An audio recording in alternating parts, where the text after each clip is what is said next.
And look at capital letter C here, studying history with a Christian worldview. And this is where I believe is really important. I feel very strongly about coming at history from this perspective. Some people will look at history and they will say, well, history is amoral. You know what that word amoral means? Without morals. So therefore, we can kind of leave God out of history and it doesn't really affect it at all. I contend much differently. I believe that God is a huge part of history, and if we leave Him out, we're only telling half the story. Because of the fact that we are looking at history as a story and it has a climax and we have a critical point in history we're looking ahead to, we study some of these ancient civilizations, and also from our perspective today, we are looking back at that climax as an important part of where we are today. So we're going to begin here with this term Christian worldview. And when we say that, it's important for us to wrap our mind around how this works. Guys with the headphones in, need to take them out. Otherwise, they'll become mine. Headphones, stay off. I said during homework time. Yeah. Okay, so Zay, you're supposed to be up a row. Thank you. When we talk about worldview, we are looking at how we view the world. Every single one of you has a worldview. Whether you could actually write it out on paper and define it or not, maybe another story. But you have a way that you look at the world and you look at people around you. And a lot of times that is shaped by the way that you were raised, some of the circumstances you've gone through in life. But you all have an outlook. Some of you have an outlook that's very optimistic. You look at difficulties in life and you're like, hey, all right, well, let's just move on and let's tackle on the next one. Others of you, you see a difficulty in life and you're like Eeyore. Oh, man, life is awful. Oh, man, there's snow out here and it's April 2nd. What in the world am I going to do? Life is ending. You have a perspective on life. When we look at history, I have a perspective of a Christian worldview. I'm going to look at it with a set of lenses or glasses, if you want to think of it that way, that is always going to put God at the center of it. And so there are a few elements to this that if you're going to employ a Christian worldview, you need to also begin looking at it in this way. First of all, we need to understand that God made the world and everything in it. If we understand this aspect, we are on our way to establishing a Christian worldview. So it goes back to creation. Genesis chapter 1, Genesis chapter 2. And firmly believing that and using that as the foundation. And understanding that God made the world, then also the fact that the world is in a broken condition because of man's sin.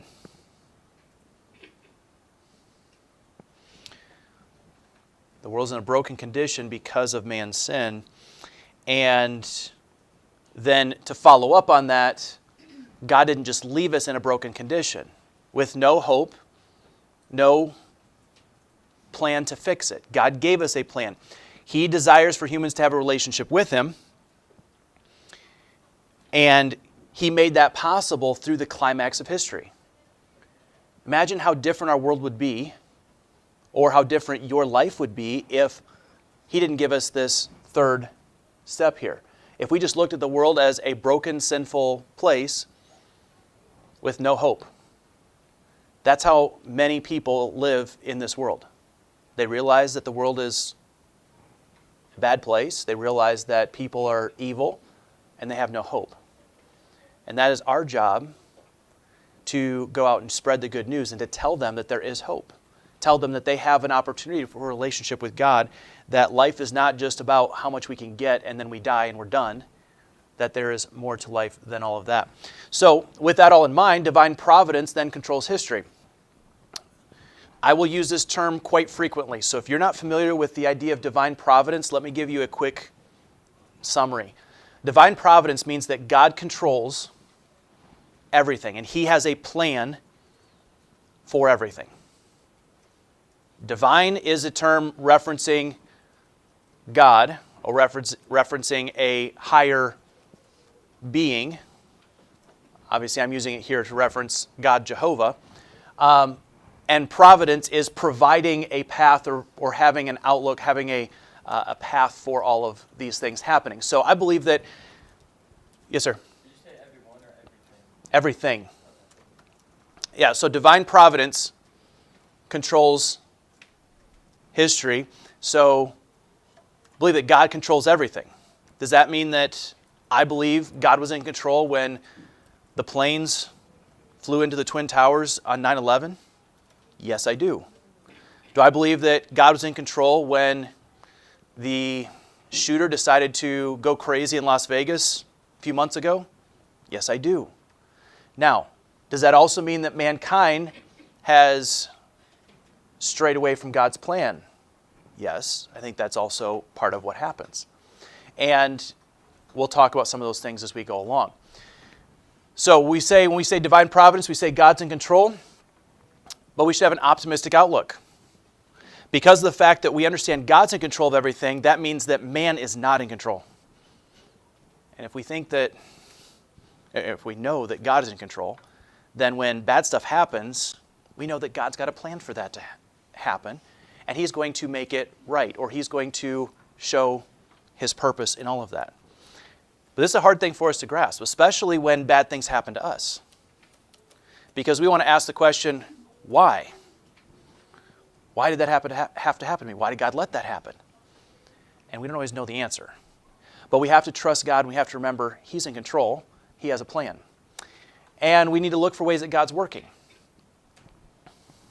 I will tell you that I lived through 9/11. I remember I was in high school when that happened. And I remember 2 or 3 days after watching members of our elected Congress stand on the floor of the United States Capitol asking for pastors to come in and pray for our country, and them joining hands and singing Amazing Grace in our Capitol building. Now, if you walked in today and you said, hey, can we get everybody together? Could we join everybody together for prayer and singing Amazing Grace? What would the response be? Okay, yeah, you're going to get a few. You're going to get a few people that they're going to say, "Yeah, that's a great idea," but most people are not going to think that's a good thing. God used September 11th to do a lot of great things. Now, it also did some unfortunate things as well. But look for ways that God is working in each of these areas when we look at these events of history. So, we also need to understand here, thirdly, when we're looking at a Christian worldview, is that man is a sinful creature. Man is sinful. There's a term here known as human depravity.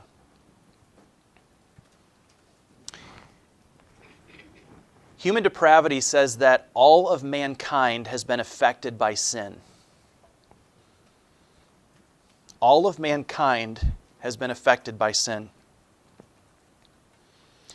and therefore suffer the consequences of sin. So everybody is touched by sin, everybody's affected by it, and everybody now has to suffer the consequences of sin. So as we study these events, as we look at different kings, different empires that rise and fall, understand that we are dealing with sinful human beings. They make mistakes, just like you and I make mistakes. And there are consequences to those sinful mistakes that they make. And mankind is not perfect, and he will never become perfect. The world will tell you that society is getting better, that mankind is getting better, technology is getting better. Now, technology actually is getting better, but man is not getting better. Man is getting further and further away from God. That's part of human depravity. This brings up the argument of mankind being imperfect versus, well, I'm a pretty good person. Because a lot of people, when you ask them, hey, what do you think about God, or how do you know that you're on your way to heaven? Their response will be, well, I'm a pretty good person. Or I've done more good things than I have bad things.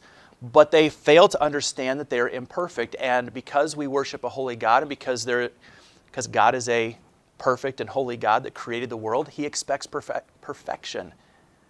And apart from the saving blood of Jesus Christ, we can never meet God's standard of perfection, as much as we try.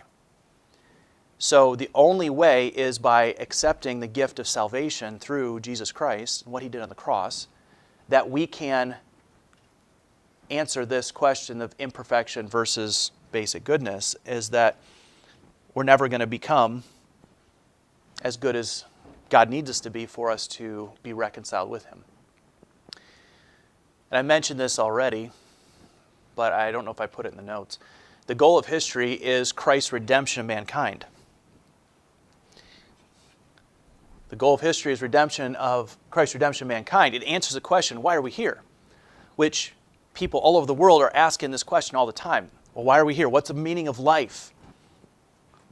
Emperors will cross continents to try to find the answer to this question, and you guys have it sitting in most of you on your phones or in your lockers. If you have a Bible, like you should, you have multiple copies of it at home, you have the answer right there of why we're here. It's because we are here for the redemption. Christ to redeem us. So all events here point to this event. Yes, ma'am? Where we have been separated from God because of our sin. Excuse me. Going back to Adam and Eve, we were separated from God. So redemption is bringing us back together. So because of what Christ does on the cross, He makes it possible for us to have a relationship with God once again. Does that make sense? Cool. So all events in history are going to point to this event.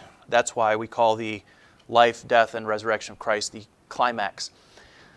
So when we get here to the final thoughts on the study of history, so this is kind of the ending of my introduction to what we're doing here for this semester. When I put together a Christian worldview definition of history, here's what I've come up with.